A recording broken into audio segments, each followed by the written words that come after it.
ഇന്നത്തെ ഏറ്റവും പുതിയ വീഡിയോയിലേക്ക് ഇവർക്കും സ്വാഗതം. ലാലേട്ടനെ നായകനാക്കി സത്യനന്ദിക്കാട് സംവിധാനം ചെയ്ത സിനിമയാണല്ലോ ഹൃദയപൂർവ്വം. ലാലേട്ടന്റെ 2025 പുതിയ ഓണം ഹിറ്റ് സിനിമ കൂടിയായ ലാലേട്ടന്റെ ഹാട്രിക് വിജയം നേടിയെടുത്ത ഹൃദയപൂർവ്വത്തിന്റെ പതിവുപോലുള്ള Kerala tracking, Kerala world wide estimate റിപ്പോർട്ടുകളെല്ലാം തന്നെയാണ് ഈ വീഡിയോയിലൂടെ പ്രേക്ഷകരിലേക്ക് എത്തിക്കുന്നത്. ഓണാവധിക്ക് ശേഷമുള്ള ആദ്യ തിങ്കളാഴ്ചയും സിനിമയ്ക്ക് മികച്ച തിങ്കളായിട്ട് മാറിയിരിക്കുന്നു. രണ്ടാമത്തെ തിങ്കളാഴ്ച സിനിമയ്ക്ക് 98 ലക്ഷത്തിലേറെ കേരള ട്രാക്കിംഗ് ഗ്രോസ് വന്നിരിക്കുന്നു.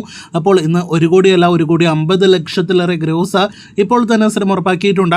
1,50 ലക്ഷം, 1,75 ലക്ഷം റേഞ്ചിൽ കേരള ഗ്രോസ് ആണ് ഇന്ന് സിനിമയ്ക്ക് പ്രതീക്ഷിക്കുന്നത്. സിനിമയ്ക്ക് ഇന്നലെ വരെ 11 ദിവസങ്ങൾ കൊണ്ട് കേരളത്തിൽ 29,50 ലക്ഷം രൂപയാണ് ഗ്രോസ് കളക്ഷൻ. ഇന്നത്തോടെ 30 കോടിയും 31 കോടിയും കേരളത്തിൽ ഹൃദയപൂർവ്വം കടക്കുമെന്ന് ഉറപ്പാക്കപ്പെട്ടിരിക്കുകയാണ്. അപ്പോൾ ലാലേട്ടന്റെ അടുത്തൊരു 30 കോടിയിലധികം കേരള കളക്ഷൻ വരുന്ന സിനിമയുടെ ഹൃദയപൂർവ്വം മാറുന്നു. ഇതിനിടയിൽ വേൾഡ് വൈഡ് എസ്റ്റിമേറ്റിലേക്ക് വരികയാണെങ്കിൽ ഇന്നലെ വരെയുള്ള കൃത്യമായ വേൾഡ് വൈഡ് കളക്ഷൻ ഇനിയും വന്നിട്ടില്ല.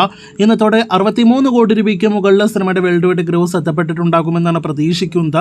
അപ്പോൾ 12 ദിവസത്തെ ഹൃദയപൂർവ്വത്തിന്റെ വേൾഡ് വൈഡ് കളക്ഷൻ 63 കോടിയാണ്. അങ്ങനെ ഹ്യൂമറും ഇമോഷൻസ് എല്ലാം തന്നെ കലർന്ന ക്ലീൻ ഫാമിലി പടം വെച്ച് ലാലേട്ടൻ 60 കോടി രൂപയ്ക്ക് മുകളിൽ വേൾഡ് വൈഡ് കളക്ഷൻ നേടിയെടുത്തിരിക്കുന്നു. കാത്തിരിക്കൂ കൂടുതൽ സിനിമയുടെ ബോക്സ് ഓഫീസ് റിപ്പോർട്ടുകൾക്ക്.